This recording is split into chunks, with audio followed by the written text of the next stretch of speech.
시청자 여러분 안녕하십니까? 3.1절로 시작한 3월의 첫 주 KBN 뉴스 주간 브리핑입니다. 99돌을 맞은 3.1절 행사에서 문재인 대통령은 3.1 운동의 가장 큰 성과는 대한민국 임시정부의 수립이라며 건국절 논란을 확실히 했습니다. 독도와 위안부 문제를 거론하며 일본과의 미래 지향적 관계를 밝혔지만 일본은 강력 반발했습니다. 뉴욕과 뉴저지에서도 순국 선열들의 숭고한 뜻을 기리는 행사가 열렸습니다. 지한샘 기자가 보도합니다. 대한민국 만세! 만세! 만세! 만세! 만세! 만세! 오늘 제99주년 3.1절을 맞아 뉴욕과 뉴저지에서 기념식이 개최됐습니다. 뉴욕 한인회, 주 뉴욕 대한민국 총영사관, 민주평통 뉴욕협의회 등 한인단체들은 오늘 오전 뉴욕 한인회관에서 공동으로 3.1절 기념식을 개최하고 대한민국의 독립을 위해 희생된 순국 선열들의 정신을 되새겼습니다. 문재인 대통령은 박효성 총영사가 대독한 기념사에서 3.1 운동의 정신은 민주공화국으로 나가는 힘이 되었고 국민이 주인인 나라를 만들게 되었다며 3.1 운동이라는 거대한 뿌리가 한반도의 평화와 번영을 이룩하게 할 것이라고 말했습니다. 3.1 운동이라는 이 거대한 뿌리는 결코 시들지 않습니다. 공정하고 정의로운 나라는 이미 국민들 마음 구석구석에서 99년 전부터 자라나고 있었습니다. 이 거대한 뿌리가 한반도에서 평화와 번영의 나무를 튼튼하게 키워낼 것입니다. 뉴저지 한인회도 오늘 오전 한인회관에서 뉴저지 지역 정치인들과 한인 단체장들이 함께 기념식을 개최했습니다. AWCA 재미경 사무총장이 독립선언서를 낭독하고 지역 정치인들의 축사에 이어 상록회와 재향 군인회장이 만세 삼창을 이끌었습니다. KBN 뉴스 지한샘입니다. 자녀를 학교에 보내면서 참담한 심정입니다. 뉴욕에서는 한 교사가 뉴저지에서는 15세 학생이 총기 소지 위협 혐의로 체포됐습니다. 트럼프 대통령은 교사의 무장을 제안했고 한 교회 목사는 결혼식에 총기 지참을 권유했습니다. 학교에 백팩을 메고 갈 수 없는 상황에 이르면서 이에 대비한 훈련이 실시되고 무장 요원을 배치해야 한다는 목소리가 나오고 있습니다. 제임스 로톤도 시장과 타운 의회는 27일 학군 내 공립교회 무장 보안 요원 배치에 필요한 예산을 전폭적으로 지원하기로 했다고 밝혔습니다. 타운 정부는 학군 교육감 등과 학교 안전을 위한 강력한 조치가 필요하다는데 최근 의견을 같이 했으며 보안 요원 규모와 배치 시기 등이 최종 결정되면 이에 필요한 예산이 지원될 것이라고 밝혔습니다. 따라서 팰리세이드 파크 내 얼리 차일드후드 초등학교, 린버그 초중학교, 팰리세이드 파크 고교 등에 조만간 무장 보안 요원이 배치될 전망입니다. 팰리세이드 파크 외에도 북부 뉴저지 시카커스 학군과 중부 뉴저지 이스트 브런스윅 학군도 무장 보안 요원을 배치하기로 결정했습니다. 학교 안전 우려는 갈수록 커지고 있어 무장 보안 요원 배치도 늘어날 전망입니다. 뉴욕주도 모든 학교에 무장 보안 요원을 배치해야 한다는 요구가 나오고 있습니다. 그러나 빌 드블라지오 뉴욕시장은 시 전역의 학교 1,400곳에 무장 보안 요원을 배치하려면 약 12억 달러의 막대한 예산이 필요하다며 현실성이 없다고 지적하며 각 학교와 경찰이 협력하는 예방 교육이 더 중요하다는 입장을 보이고 있습니다. 한편 정치권에서는 보안 요원 배치를 새 예산안의 최우선 과제로 삼아야 한다는 의견과 플로리다주 고교에도 무장 보안 요원이 있었지만 참사를 막지는 못했다며 총기 규제 강화가 더 필요하다는 의견이 엇갈리고 있습니다. 샌디에이고 연방지법은 국경 장벽을 추진하는 국토안보부의 환경 규제를 면제해 주는 것이 불법이라며 환경단체 등이 제기한 소송에서 국토안보부에 유리하게 판결했습니다. 이번 판결은 국경 장벽을 건설하는 데 하나의 정치적 걸림돌을 해소했다는 분석입니다. 지한샘 기자가 보도합니다. 샌디에이고 연방지법 쿠리엘 판사는 국토안보부에 의한 웨이버 조항의 사용이 헌법상의 심각한 의구심을 갖게 하지 않는다고 판결했습니다. 국토안보부가 국경 장벽을 건설하면서 적정한 환경 영향평가 등의 규제를 면제받을 수 있다는 뜻으로 해석됩니다. 따라서 국토안보부가 미국과 멕시코 국경에서 추진하고 있는 국경장벽 신제품 모형 건립 사업을 계속 진행할 수 있게 됐습니다. 환경단체들은 국경 장벽 건설이 퀴노 체크무늬 나비 등 멸종위기 동물의 생태를 파괴하는 등 환경과 생태계에 나쁜 영향을 준다며 환경 영향 평가 등을 요구하는 소송을 낸 바 있습니다. 이번 판결에 트럼프 대통령은 한껏 고무된 반응입니다. 트럼프 대통령은 트위터에 법원에서 판결과 함께 큰 승리가 왔다며 우리가 전진할 수 있게 됐고 미국은 국경 보안을 다져야 한다는 환영의 메시지를 밝혔습니다. KBN 뉴스 지한샘입니다. 다카 프로그램 수혜자들이 한숨을 돌리게 됐습니다. 트럼프 대통령의 다카 폐지 행정 명령 무효화 소송에서 행정부의 요청이 만장일치 기각됐습니다. 26일 연방대법원의 판결 전 상고 요청 기각에 따라 다카 프로그램이 당분간 유지됩니다. 일단 소송은 항소법원을 거치게 됐고 어떤 판결이 내려지건 대법원의 상고심까지 이어질 것이 확실하기 때문에 전문가들은 적어도 최소 1년 이상 다카가 현행처럼 유지될 것으로 예상하고 있습니다. 하지만 대법원의 이런 결정으로 시급히 드리머 구제안을 마련해야 할 필요성도 사라져 앞으로의 전망에 주목되고 있습니다. 또 최근 발생한 총격 사건의 여파로 연방의회가 총기 규제 강화 논의에 집중하게 되면서 드리머 구제안을 포함한 이민법 개정 논의 자체가 활력을 잃어 언제 다시 핵심 이슈로 부각될지 불확실해졌습니다. 대법원의 결정이 내려지기 전까지는 이날 의회에서 이민개혁 법안의 전반적 합의가 어려울 경우 국경 장벽 건설 예산 일부 승인을 대가로 다카를 1년에서 3년 단기 연장하는 방안이 유력한 상황이었습니다. 한편 이날 대법원이 상고심 개시를 거부한 소송은 트럼프 대통령이 지난해 9월 다카 프로그램을 오는 3월 5일로 종료하겠다는 행정명령을 발표한 데 대해 캘리포니아, 메인, 메릴랜드, 미네소타의 4개 주와 제닛 나폴리타노 전 국토안보부 장관 등이 제기한 것입니다.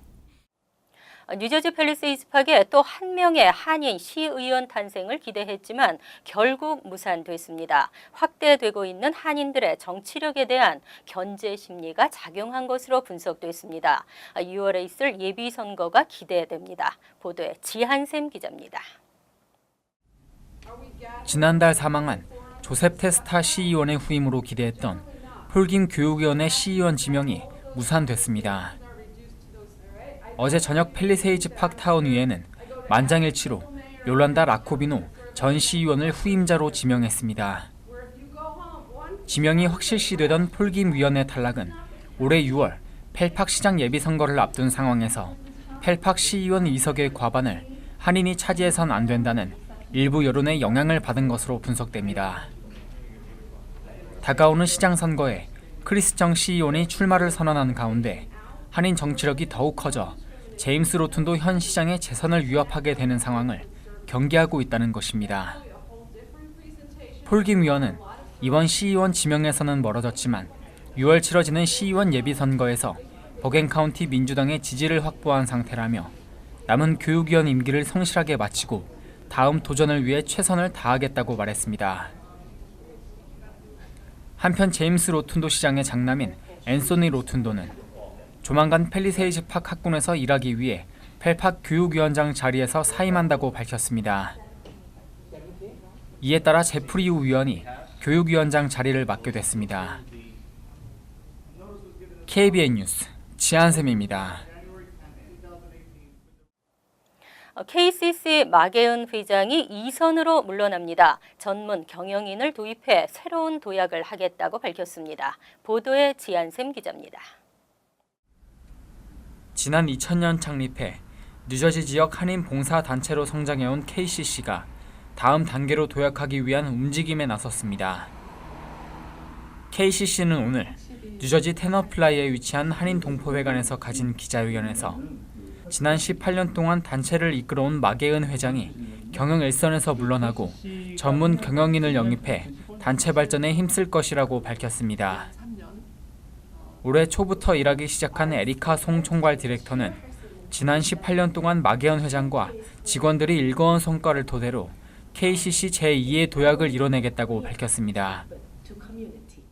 It's for all ages, 2 to 90.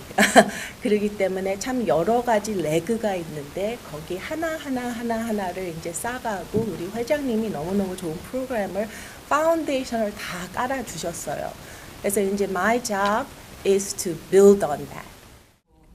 마계은 회장은 지난 2015년 동포회관으로 새롭게 이전하고 2년 동안 단체 재정과 프로그램 안정화에 많은 시간이 걸렸다며 앞으로 뉴저지를 대표하는 한인 봉사단체로 발돋움하기 위해 젊고 유능한 인재들에게 바톤을 넘겨주기로 결정했다고 말했습니다.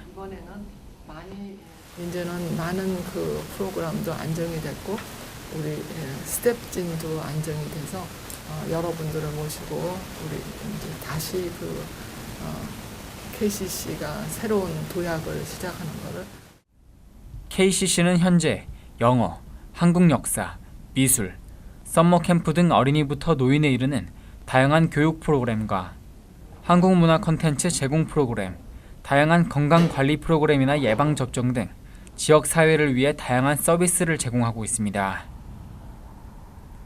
KBN 뉴스 지한샘입니다. 7번 전철을 뉴저지주까지 연장하는 프로젝트가 또다시 검토되고 있습니다. 현재 맨해튼 종착역을 뉴저지 시카고스까지 연장하는 방안입니다. 뉴욕 뉴저지 항만청이 7번 전철 노선의 뉴저지 연장 프로젝트를 추진한다고 뉴욕타임즈가 보도했습니다. 항만청은 현재 포화 상태에 있는 뉴욕 뉴저지 구간 대중교통 탑승객 수용 확대 방안들 가운데 하나의 옵션으로 추진된다고 밝혔습니다. 이 가운데는 7번 전철의 맨하탄 종착역을 현재 34스트리트 허드슨 야드역에서 뉴저지 트랜짓 시카고스역까지 확장하는 안이 포함됐습니다. 이번 프로젝트가 실현되면 뉴욕과 뉴저지의 대중교통 이용객이 지금보다 2배 증가할 것으로 예상되고 있습니다. 지난 2010년에도 7번 전철 연장 계획이 거론되긴 했지만 진전되지 못했는데 이처럼 공식 발표된 것은 이번이 처음입니다. 그러나 이번 프로젝트가 현실화되려면 300억 달러의 예산으로 뉴욕과 뉴아크를 잇는 게이트웨이 터널 프로젝트가 완성돼야 하기 때문에 최소 20년이 걸릴 것으로 예상되고 있습니다. 현재 뉴욕과 뉴저지를 잇는 열차는 패스가 유일하며 버스의 경우에도 맨하탄 포트 오토리티 터미널 하나밖에 없기 때문에 많은 이용자들을 수용하기에 역부족이라는 지적이 제기돼 왔습니다. 명문대학의 수업료가 잇따라 인상되고 있습니다. 일부 대학의 연간 등록금이 7만 달러를 훌쩍 넘어서면서 학부모, 학생의 부담이 더 커졌습니다. 코넬대는 학부 수업료 3.75% 인상을 포함한 2018-2019 학년도 예산안을 승인했다고 27일 발표했습니다. 이에 따라 수업료와 기숙사비, 식비 등을 합친 연간 등록금은 6만 9천 달러를 넘어섰으며 여기에 기타 비용을 추가하면 1년에 7만 달러가 넘게 됩니다. 한편 마이클 코트리코프 코넬대 총장은 이번 예산안에는 큰 폭의 재정 보조 인상 계획도 포함됐다며 재정 보조를 받고 있는 학생들의 학비 부담은 지금보다 높아지지 않을 것이라고 설명했습니다. 하지만 코넬대 재학생의 절반가량은 재정 보조 없이 등록금 전액을 내고 다니기 때문에 이번 수업료 인상이 학생들에게 적지 않은 부담이 될 것으로 보입니다. 또 다른 아이빌리그인 브라운 대학도 2018-2019 학년도 수업료를 전년보다 4% 오른 5만 4,320달러로 인상한다고 발표했습니다. 브라운 대학의 총 등록금은 전년도에 6만 7,439달러에서 7만 226달러로 오르게 됩니다.